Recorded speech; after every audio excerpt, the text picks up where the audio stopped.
Today we take a look at the majestic miniatures that are known as bonsai with a gardener who's devoted his life to the art and science of growing them. You won't want to miss it, so stay tuned as we garden smart in Georgia.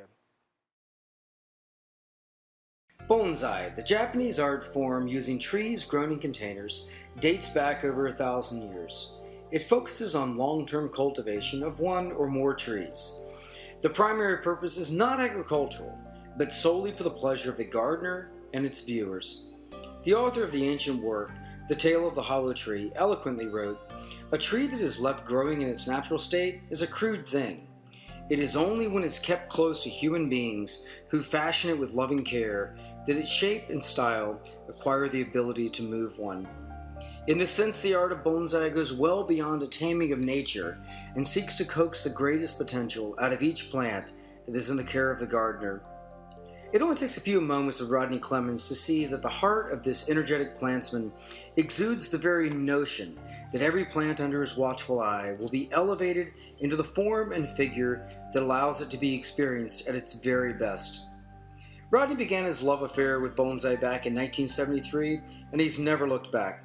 His work designing Japanese gardens and natural water features has helped him develop a sensitive eye and a skill with rock and plant placement, which adds realism to his bonsai creations. He is a well-known lecturer and instructor who spends most of his time tending his extensive collection of bonsai at his nursery, All Good Bonsai. His wife, Charlie, is masterful with the art of bonsai as well, and the two of them have built an amazing life together, drawing every drop of potential out of the plants that fall into their care.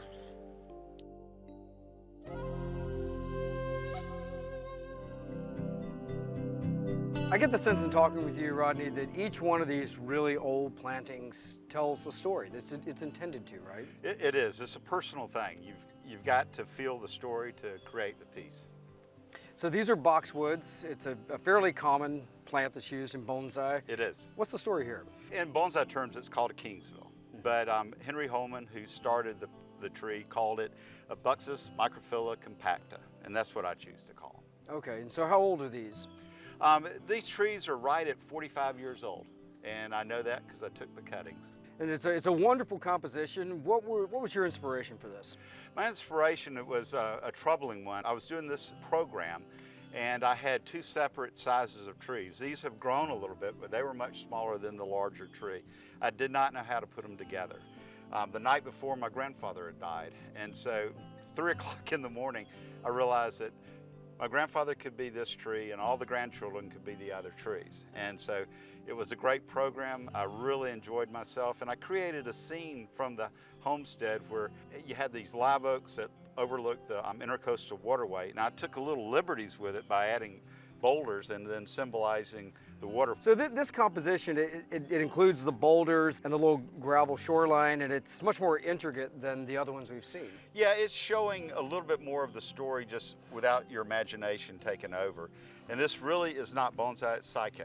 And so it's a little bit of a different term, but it still can be in the garden without me kicking it out. Right, it's beautiful.